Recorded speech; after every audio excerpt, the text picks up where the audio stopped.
كتب عليكم الصيام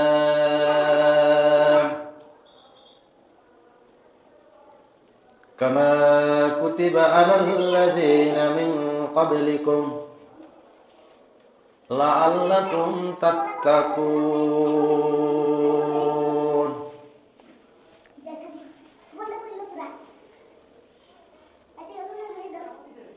وإذا سألك عبادي أني فإني قريب أجيب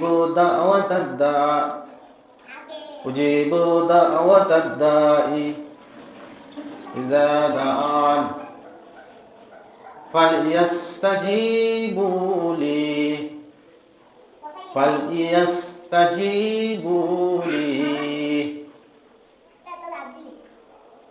وليؤمنوا بي لعلهم يرشدون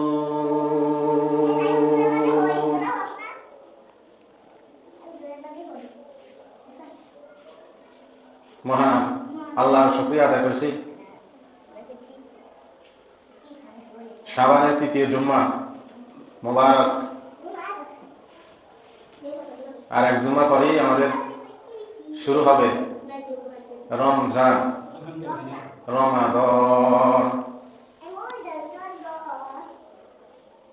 রমাদান শাব্দিক অর্থ হচ্ছে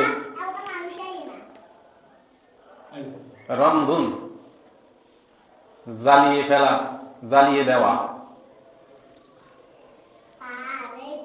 রমাজানে মানুষের গুনাহগুলোকে জ্বালিয়ে শেষ করে দেওয়া মানুষকে পবিত্র করা সারা বছর মানুষ গুনাহের সাথে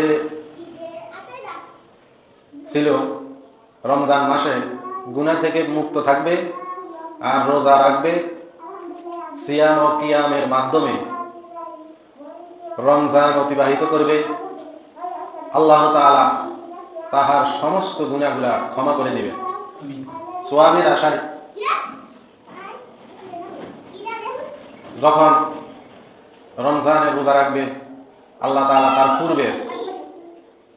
তাআলা তার পূর্বের সমস্ত গুনাহ ক্ষমা করে দিবেন সওয়াবের আশায় যে কিয়াম করবে তারাবির নামাজ আদায় করবে আল্লাহ তাআলা তাহার পূর্বের এক বৎসরের সমস্ত গুনাহ খাতা মোচন করে দিবেন ক্ষমা করে দিবেন ইউদাআফুল হাসানা বিআশরি আমসাল ইলা মিয়াতি দিফিন সাবআ সিনা 10 গুণ থেকে 27 গুণ পর্যন্ত সওয়াব বৃদ্ধি করে দিবেন শুধু তাই না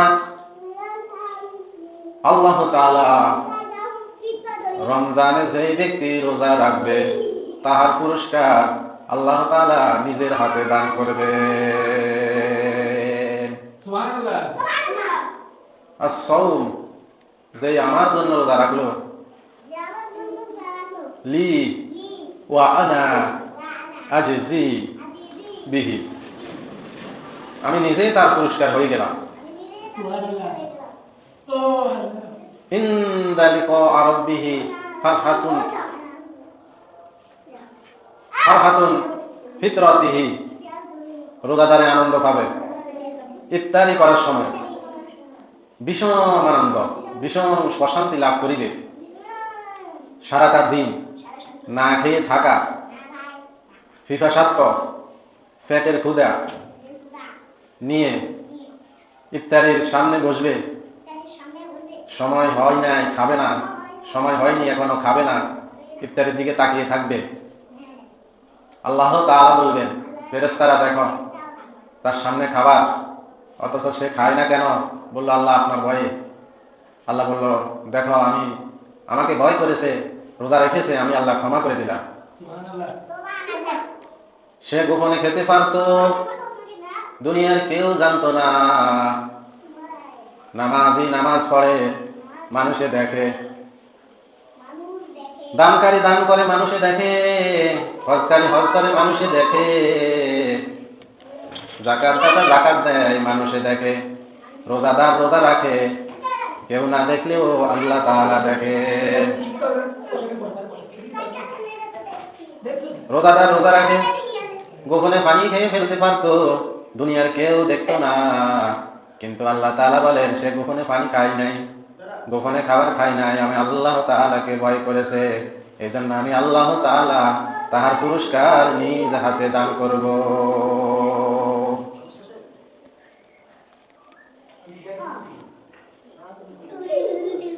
রমজান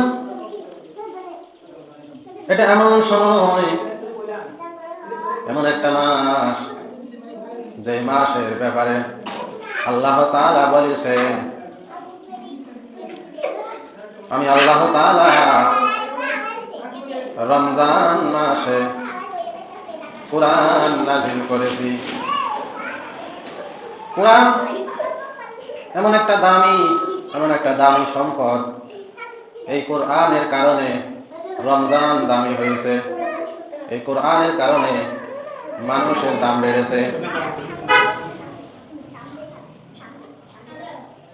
রমজানে যে ব্যক্তি কোরআন তেলাওয়াত করবে 10 নেকি থেকে 700 গুণ পর্যন্ত বৃদ্ধি করে দিবেন, 70 গুণ পর্যন্ত বৃদ্ধি করে দিবেন। যে ব্যক্তি সাদাকা করবে 10 গুণ থেকে 27 গুণ, 27 থেকে 700 গুণ পর্যন্ত বৃদ্ধি করে দিবে।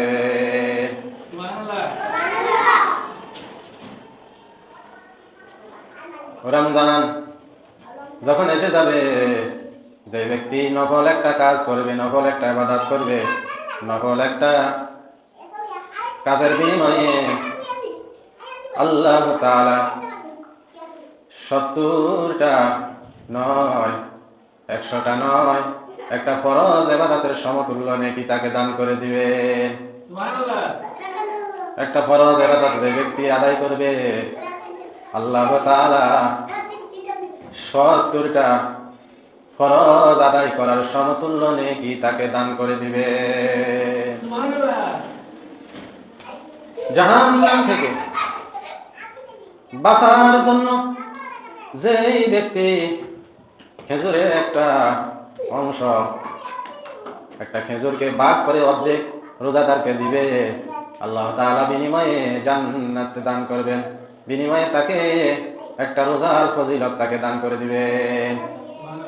যদি কেউ পেট ভরাইয়া কাউকে খাওয়ায়, পেট পুরে যদি কাউকে তৃপ্তি সহকারে খাবার দেয়, তাহলে জান্নাতের মধ্যে আল্লাহ জান্নাতি খানা তাকে তৃপ্তি সহকারে খাওয়াবে। যদি কেউ এক গ্লাস দুধ কাউকে পান করায়, আল্লাহ তাআলা জান্নাতের মধ্যে জান্নাতি দুধ, জান্নাতি শরবত তাকে পান করাবে।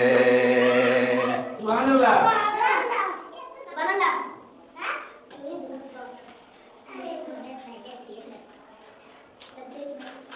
মালিক মালিক তুমি জান্নাতে তোমার পাশে আমার একটি ঘর বানিয়ে দিও, একটি ঘর বানিয়ে দিও। সে বিভীষিকাময় মহাদিনে তোমার প্রতিবেশী করে নিও মালিক, তুমি জান্নাতে তোমার পাশে আমার একটি ঘর বানিয়ে দিও।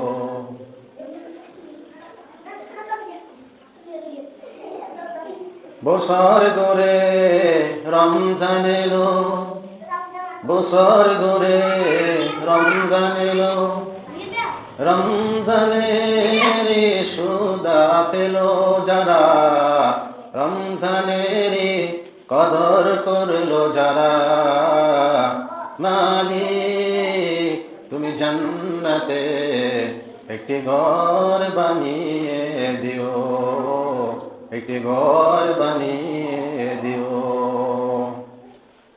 জান্নাতে যারা যাবে এমন জান্নাত যে জান্নাতের বিশালতা, যে জান্নাতের প্রশস্ততা আকাশ এবং জমিনের চেয়েও বড়।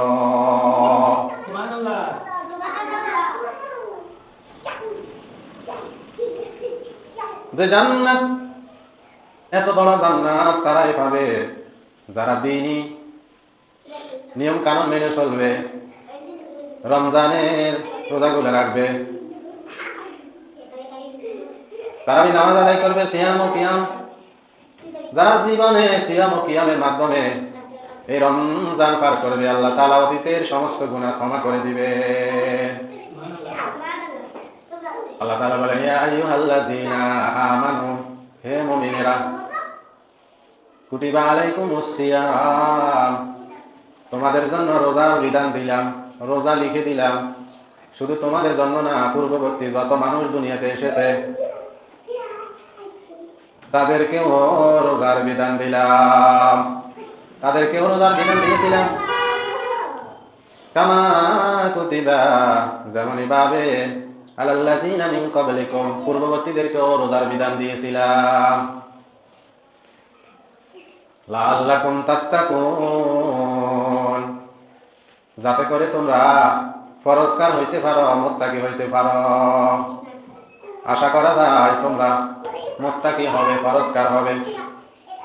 রমজানের মাধ্যমে মানুষের পরিবর্তন ঘটবে, মানুষ মুত্তাকি হবে, আল্লাহওয়ালা হবে, পরস্কার হবে। আল্লাহ মানুষকে বিধান দিয়েছেন, মানুষ যাতে করে জাহান্নাম থেকে বাঁচতে পারে, জান্নাতে যেতে পারে।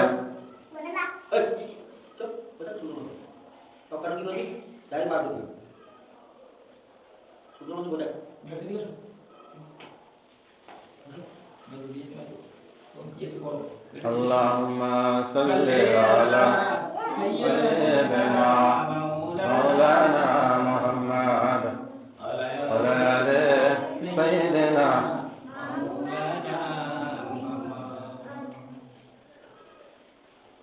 আইয়ামান মাদুদা, এটা কয়েক দিনের জন্য রোজা লিখে দিলাম, 30 দিন, 29 দিন। ফামান কানা মিনকুম মারিদা, যদি তুমি অসুস্থ হও, আও আলা সাফারিন, যদি তুমি সফর করো, ফাইদ্দাতুম মিন আইয়ামিন উখরা, অন্য দিন তুমি রোজা রাখবে।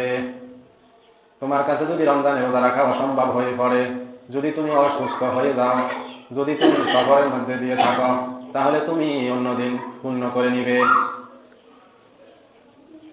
ওয়ালাল্লাযীনা ইউতিকুনা ফিদিয়াতুন তাআমু মিসকিন, যদি এটাও সম্ভব না হয়,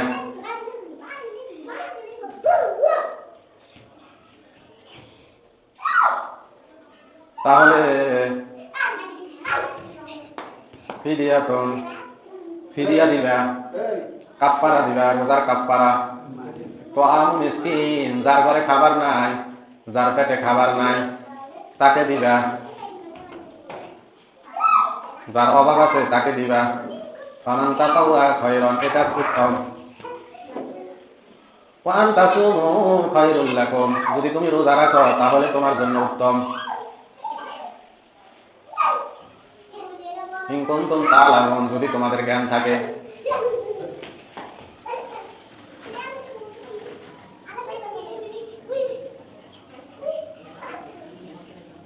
শাহরুর রমাদান, এটা হচ্ছে রমজান, রমজান মাস। আল্লাযী উনজিলা ফীহিল কুরআন, রমজান মাসে আমি আল্লাহ কোরআন নাজিল করেছি। হুদাল লিন্নাস, সমস্ত মানব মণ্ডলীর হেদায়েতের জন্য। হুদাল লিন্নাস, মানুষকে হেদায়েত করার জন্য কোরআন নাজিল করেছি। ওয়াবাইয়িনাতিম মিনাল হুদা, মানুষে বুঝতে পারবে, জানতে পারবে কোনটা কোনটা অন্যায় আর কোনটা ন্যায়, কোনটা ভালো কাজ, কোনটা খারাপ কাজ, কোনটা নেকির কাজ আর কোনটা গুনাহের কাজ। ওজনে কম দেওয়া, এটা হচ্ছে গুনাহের কাজ। মিথ্যা কথা বলা, এটা গুনাহের কাজ।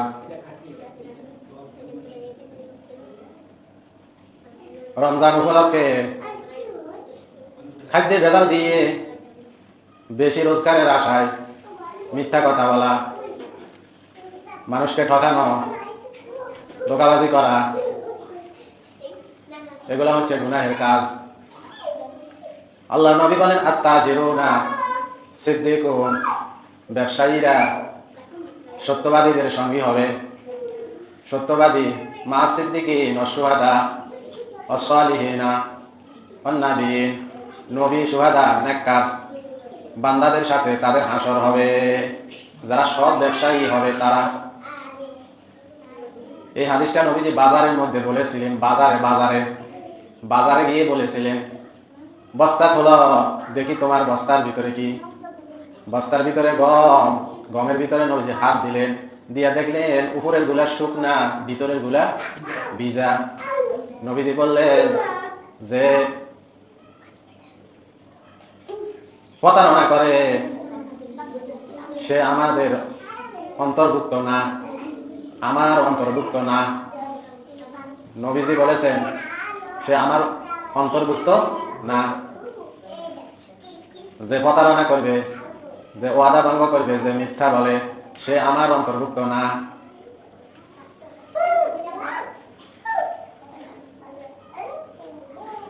ওয়াবাইনাতি মিনাল হুদা ওয়াল ফুরকান। ফুরকান অর্থ কি? ফুরকান অর্থ হচ্ছে পার্থক্য করা, ন্যায় অন্যায় পার্থক্য করা, নেকি বদি পার্থক্য করা, বেজাল ভালো পার্থক্য করা।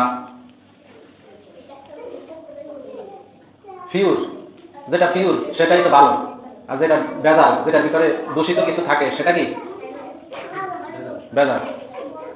ক্ষতিকারক কিছু থাকে খাবারের ভিতরে, যদি ক্ষতিকারক কিছু থাকে সেটা কি বেজাল খাদ্য।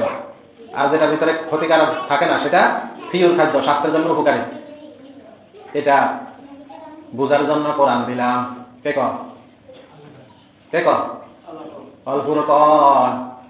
ওমর ইবনে ফারুকের নাম কি? ফারুক অর্থ কি? সত্য মিথ্যা আলাদা করা, ন্যায় অন্যায় আলাদা করা, বেজাল ফিউর আলাদা করা, ভালো মন্দ আলাদা করা, নেকি বদি আলাদা করা।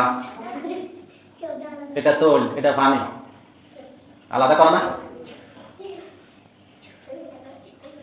ফামান শাহিদা মিনকুমুশ শাহর, এটা রমজান মাস। কে কর ফালিয়া সুমহু, যে ব্যক্তি জীবিত অবস্থায় থাকবে সে রোজা রাখবে। কে কর ফালিয়া সুমহু, যে জীবিত থাকবে সে কি করবে? রোজা থাকবে।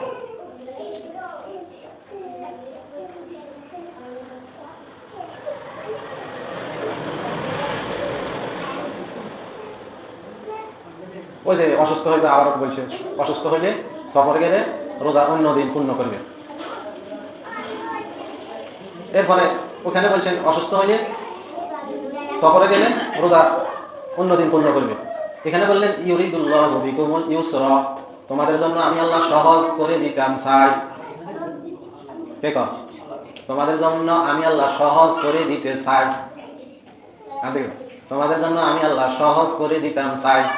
তাহলে রোজা রাখা সহজ, তারাবি পড়া সহজ, নেকির কাজ করা সহজ, শরীয়ত মেনে চলা সহজ, নেকির এগুলো আল্লাহ সহজ, আমাদের সাধ্যের বাইরে আল্লাহ দেননি। এগুলা শরীয়তের সবকিছু মেনে চলা আমাদের সাধ্যের ভিতরে, এর বাইরে আল্লাহ আমাদেরকে দেন। তোমাদের জন্য কঠিন করতাম চাই না, তোমাদের জন্য সহজ করতে চাই। কে কর? তাহলে আল্লাহ আমাদের প্রতি দয়ালু, আমাদের প্রতি দয়ালু। এই জন্য আল্লাহ বলতেছেন, এইখানে আসি বলতেছেন যে তোমাদের জন্য সহজ করতাম চাই, তোমাদের জন্য কঠিন করতে চাই না। এর উদ্দেশ্য হচ্ছে রমজানের রোজা রাখাটা কি কষ্ট, তারাবি পড়া কষ্ট, রাত্রে জাগ্রত থাকা কষ্ট।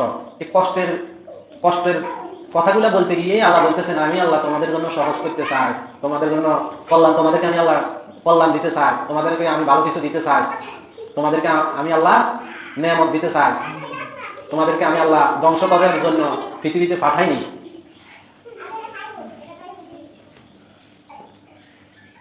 আল্লাহ একজন। আল্লাহ কজন? তার কাছে চাওয়া ছাড়া, তার কাছে চাইবেন। আল্লাহর কাছে যেটা চাইতে হয় সেটা যদি কোনো মাজারের কাছে চাওয়া হয়, এমনকি আল্লাহর কোরআনের কাছেও সরাসরি বলতে পারবেন না, কোরআন, হে আল্লাহর কোরআন তুমি আমাকে এটা দাও এটা দাও, তাহলে কি হবে? শিরক হবে। হে মদিনা তুমি আমাকে এটা দাও, হে মদিনাওয়ালা, হে মুহাম্মদ সাল্লাল্লাহু আলাইহি ওয়াসাল্লাম তুমি আমাকে এটা দাও, এটা বললে কি হবে? শিরক হবে। তাহলে এভাবে হে আল্লাহ তুমি আমাকে রহম করো, হে আল্লাহ আমার অসুস্থতাকে সুস্থতা দান করো, আমাকে পথেঘাটে অ্যাক্সিডেন্ট থেকে নিরাপদ রাখো, আমাকে মদিনা মক্কা যাওয়ার তৌফিক দাও, আমার মাকে সুস্থ করো, আমার পিতা মারা গেছে কবরে তুমি তাকে মাফ করে দাও, কবরে শান্তিতে রাখো, হ্যাঁ আমাকে তুমি রিজিক দান করো, আমাকে তুমি হায়াত দান করো, আমাকে তুমি সুখ শান্তি দান করো, আমার স্ত্রীকে নামাজি বানাও, আমাদের পরিবারের মধ্যে সুখ শান্তি দান করো, ব্যবসা বাণিজ্যে বরকত দান করো। এই কথাগুলো যদি আপনি কবরের ফাঁসে যাই বলেন, হে বিশ্বাস আমি তো আল্লাহর অনেক বড় বিশ্বাস, আল্লাহর বলি আমাকে এগুলো দেন, তো কি হবে? শিরক না? আল্লাহ বলেন ইন্না শিরকা লাযুলমুন আযীম, শিরক করিও না, শিরক আমার সাথে শিরক করলে আমি আল্লাহ ক্ষমা করি দিব না, ক্ষমা নাই, শিরক করলে ক্ষমা নাই। শিরক ছাড়া যদি কেউ ঈমান অবস্থা মারা যায় তাহলে আল্লাহ তাআলা তাকে জান্নাত দিবেন, সুবহানাল্লাহ বলেন। তাহলে